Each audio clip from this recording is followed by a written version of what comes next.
శ్రీమాత్రే నమ. జయ గురు దత్తాత్రేయ నమ.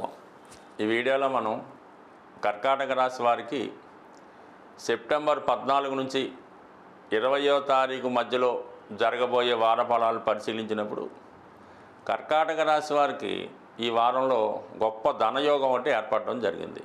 అది ముఖ్యంగా లాభాధిపతిగా ఉన్నటువంటి శుక్రుడు ధనస్థానంలోకి రావడం.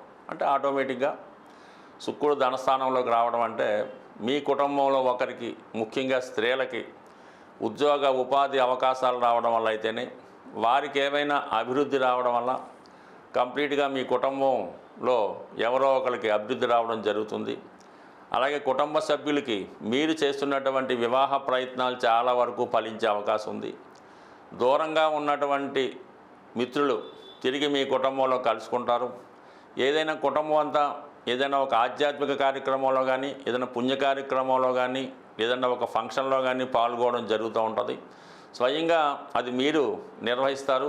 దూరమైనటువంటి బంధువుల్ని తిరిగి కలుసుకోవడం జరుగుతూ ఉంటుంది. ముఖ్యంగా మదరు తరపు నుంచి బంధువులు చాలా వరకు మీకు ప్రోత్సాహకరంగా ఉంటారు. వారి నుంచి మీకు ఆర్థిక సహాయంతో పాటు మాట సహాయం కూడా లభిస్తుంది. మొత్తం ఏదైనా చాలా కాలంగా దూరమైనటువంటి బంధుమిత్రులు కలుసుకుంటారు.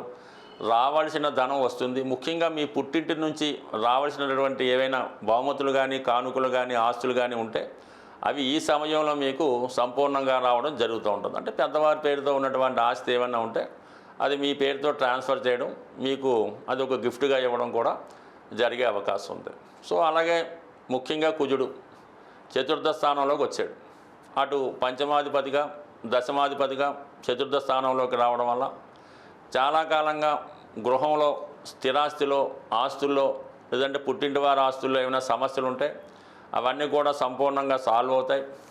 ఆ విధంగా కాకపోయినా మీరు ఏదైనా ఒక స్థిరాస్తి కొనే ప్రయత్నం చేయడం జరుగుతూ ఉంటుంది. అలాగే మీకు ఏమైనా ఒక స్థిరాస్తి ఉంటే దాన్ని ఏదైనా డిస్మాండిల్ చేసి కొత్తగా గృహ నిర్మాణం చేయడం కానీ, అలాగే ప్రస్తుతం ఉన్న ఇంటిని కొద్దిగా అందంగా డెకరేట్ చేయడం కానీ, ఇవన్నీ మొత్తం మీద స్థిరాస్తి విషయాల్లో మార్పులు జరుగుతాయి. కొంత ఆస్తి మీరు సమకూర్చుకుంటారు. ఏదైనా అటు కుటుంబ విషయాలు, స్థిరాస్తి విషయాలు చాలా వరకు ఈ వారంలో కొలిక్కి రావడం జరుగుతూ ఉంటుంది. మరీ ముఖ్యంగా తృతీయ స్థానంలో ఏర్పడినటువంటి బుధాదిత్య యోగ ప్రభావం వల్ల మీకు రాజకీయ పరంగా కానీ, ప్రభుత్వ పరంగా కానీ ఏదైనా పదవి రావాల్సి ఉంటే, అంటే మీ పెద్దవారు మీకు ఏమైనా వారసత్వంగా రావాల్సిన పదవి ఏమైనా ఉంటే అది ఈ సమయంలో మీరు ప్రయత్నం చేయవచ్చు.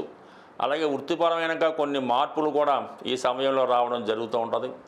అలాగే విద్యార్థులు వారిలో ఉన్నటువంటి టాలెంటు బాగా పెరుగుతుంది, జ్ఞాపక శక్తి పెరుగుతుంది. అనుకున్న విజయం మీరు ఏ ఎగ్జామ్ రాసినా కంపల్సరీగా దాంట్లో సక్సెస్ పొందడం అన్నది జరుగుతూ ఉంటుంది. మరీ ముఖ్యంగా మిమ్మల్ని ఇంతకాలంగా అవహేళన చేసిన వాళ్ళు, మీరు ఏది చేయలేని అనుకున్న వాళ్ళు ఈ సమయంలో వారికి మీరేంటో నిరూపించే అవకాశం రావడం జరుగుతూ ఉంటుంది.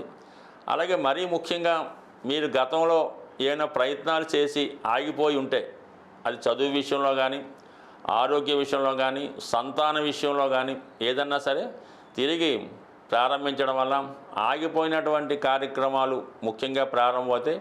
ముఖ్యంగా ఆర్థిక కారణాల వల్ల ఏవైనా ఇబ్బందులు పడి గతంలో కొన్ని పనులు ఆగిపోయినా ఇప్పుడు ఈ సమయంలో తిరిగి పునఃప్రారంభం అవడం కూడా జరుగుతూ ఉంటుంది. అయితే విమర్శించే వాళ్ళు ఎప్పుడు కూడా మిమ్మల్ని విమర్శిస్తూనే ఉంటారు. కాబట్టి ఏదైనా విమర్శలు పట్టించుకోకుండా మీ మనసుకి ఏది పర్ఫెక్ట్, ఏది ఖచ్చితం అనిపిస్తే ఆ విధంగానే వెళ్ళడం అనేది మంచిది.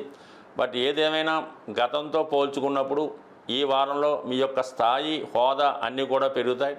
సంఘంలో కూడా మంచి నేమ్ అండ్ ఫేమ్ జరుగుతుంది.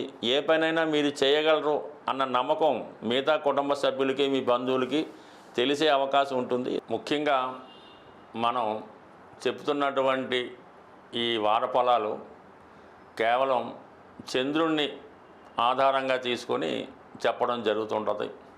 అయితే ఇంచుమించుగా ప్రతి గ్రహం కూడా ఒక గ్రహాలు మారినప్పుడు కానీ, ఒక గ్రహం పైన ఇంకో గ్రహం పరివర్తన చెందినప్పుడు కొన్ని ప్రధానమైనటువంటి సంఘటనలు కూడా జరుగుతుంటాయి. అంటే కేవలం మీ జాతక పరిశీలనలో చంద్రుడే కాకుండా అన్ని గ్రహాల ప్రభావం, ఒక గ్రహానికి ఒక గ్రహం కలుసుకున్నప్పుడు, పరివర్తన చెందినప్పుడు చాలా మార్పులు వస్తుంటాయి.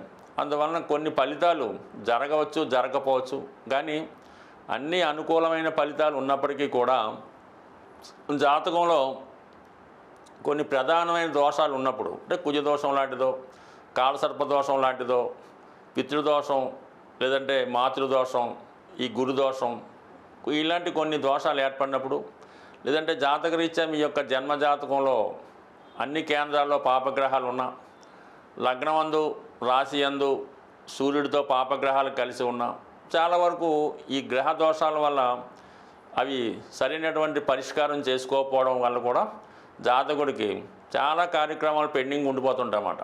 మనం ఏదన్నా ఒక ప్రయత్నం సరైన సమయంలో సరైనది జరగలేదు అనుకున్నప్పుడు, అంటే వివాహ వయసు, వివాహ సమయంలో ఆ ఏజ్ వచ్చినప్పుడు వివాహం కావటం లేదు, అలాగే చదువు పూర్తయింది 2-3 సంవత్సరాలు 5 సంవత్సరాలైనా ఉద్యోగం రావట్లేదంటే కామన్గా మీ జాతకంలో ఏదో ఒక దోషం ఉందని గమనించవలసి ఉంటుంది.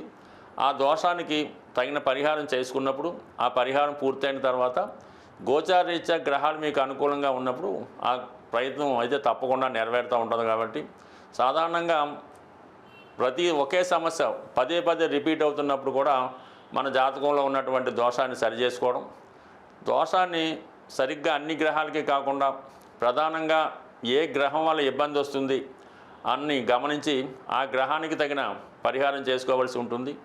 సాధారణంగా మన జాతకంలో జన్మ జాతక ప్రకారం పాపగ్రహాలకి ఏదైనా జపం ద్వారానో, పూజల ద్వారానో, పరిహారాల ద్వారానో చేసుకోవచ్చు.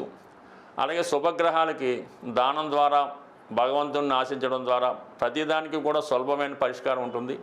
సరైనటువంటి పరిష్కారం కావాలంటే కంపల్సరీగా మీ జన్మజాతకాన్ని పరిశీలించుకొని అప్పటి ఉన్నటువంటి గోచారాన్ని కూడా పరిశీలించి చిన్న చిన్న సింపుల్ చిట్కాల ద్వారా మీ జాతకాన్ని సరి చేసుకుంటే 100% మీ యొక్క అభివృద్ధి అప్పటి నుంచే ప్రారంభమవుతుంది. స్వస్తి.